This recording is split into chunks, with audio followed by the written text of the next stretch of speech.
Hello and welcome. Today we're going to talk about the big bugs, the Tyranids. The Tyranids are a insect race, and the more I look at them, yes, they are insects. They have the head, the body, and the thorax. They all have, most of them have 6 limbs, and so which puts them in the speculation of insect, into the genus of insect. Except apparently the Imperium doesn't have any raid or fly killers. I mean, why don't we just attach massive fly swatters on top of that battle bag, just going plop, plop, plop, plop, plop. That'll fuck them up. So first encountered on the Sin and Damnation by the Blood Angels. It is a Space Hulk. Well, was a Space Hulk. It's not anymore. It's like rubble now. Blood Angel Terminators took on the attack and decided to wipe it clean and ended up killing them all. Though first to be actually kind of called Tyranids was by Krypton, not Krypton, not that red dwarf twat. And he was the one that noticed the Hormagaunts and Domites and how they acted, and he was the one that could spread word to the Crag prior to High Fleet Behemoth hitting them and anally raping what's his name? Calgar. You know, the useless one who threw a fit because Kato became Gulliman's boy toy. So they have this massive advantage that they can evolve incredibly quickly compared to most, all of them. Basically, anything that goes up against them, they can fight almost straight away. They absorb the DNA of their enemies, and then they put that DNA into their own armies, which is why we have the Biowars, which look like orcs, the Zoanthropes, which look like the Eldar, and the Tyrant Guard, which look like Space Marines, kind of. I mean, as much as a Tyranid could look like a Space Marine, I suppose. So, that's the basic gist of it. Again, like all over, there is a variety within variety, even though not two specimens are the same. Each one can be incredibly unique compared to the other.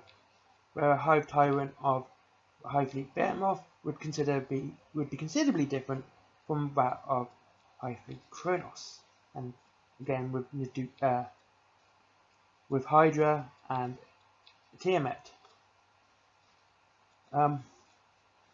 So what makes them so different? Well, each High Fleet tends to have its own speciality, except Hydra. I believe it's Hydra, where that one is actually nomming on their own. They are going ahead and nomming on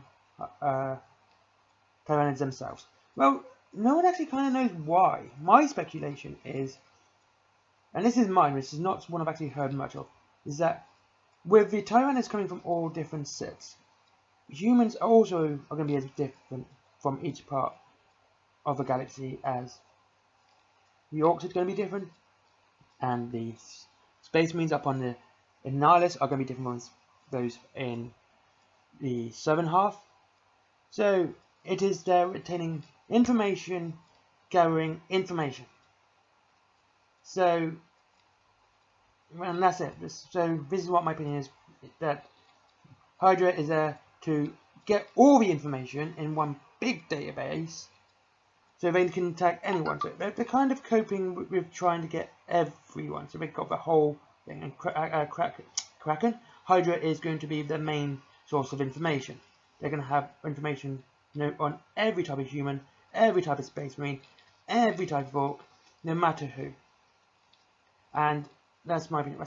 And we got, I believe it's Kronos, who are very aware of the warp, even though the Shadow of the Warp is their biggest defense against it. But again, they're very good at facing off against demons and other evils, gribbly bits from the other side of the universe, the asshole side. And of course, and then you've got Behemoth, who are very good at killing Space Marines. They tend to be more heavily armored. I hope I got this right. I know I don't. There's also speculation that these are actually created by the old ones too. Though, looking through an old Necron Codex, 7th edition, it does seem that the first 2 worlds, prior to Imperium interference, would have both been Necron worlds. Chakatek and another one. I don't have the code. And they're both on the outside and are both within where the original Hive fleets actually entered the galaxy. At both points, both Kraken and Behemoth are at that situation. Where these planets point. These planets are at where the point of ingress of Kraken and Behemoth are. The big two fleets. So I do add a bit more idea that maybe they were there to sort of do the old one's job. So,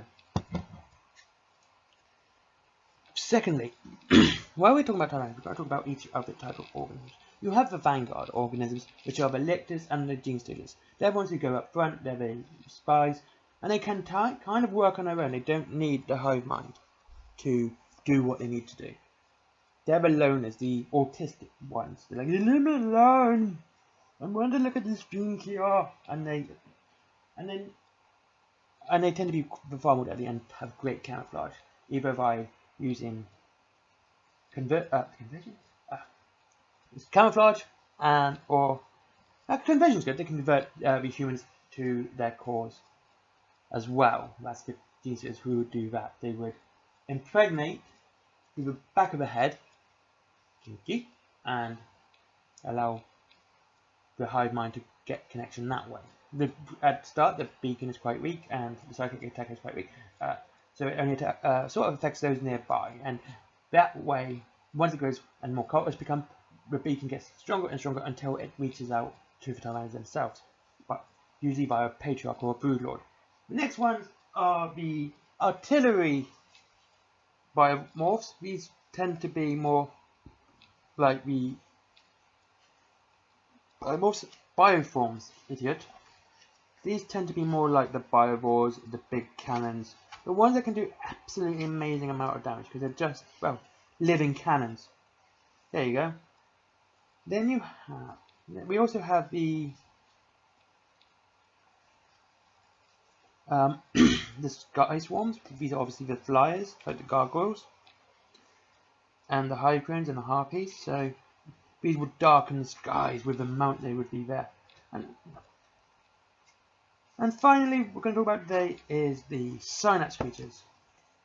These are again like the hive tyrants and also zoanthropes, ones that can work independently away from the rest of the swarm, but also that the swarm can lead them as well. So they can lead the swarm, they can work independently, but they still answer to the higher up of the Norn Queen. That is the big thing, the massive leader. This is like the emperor of the Tyranids, though speculation is that is actually something bigger. Oh, as Qui-Gon would say. There's always a bigger fish. Anyway, thanks for watching. Like, subscribe. I'm sorry it's not been that good today. I've got a seriously sore throat. Like, subscribe, catch up me on Minds, Twitter, Instagram, Facebook, you know, forms of social media. And I hope you enjoyed it, and have a great day. All links below, and I have a t-shirt in the shop, first t-shirt, the link's down below. I hope you guys enjoy it.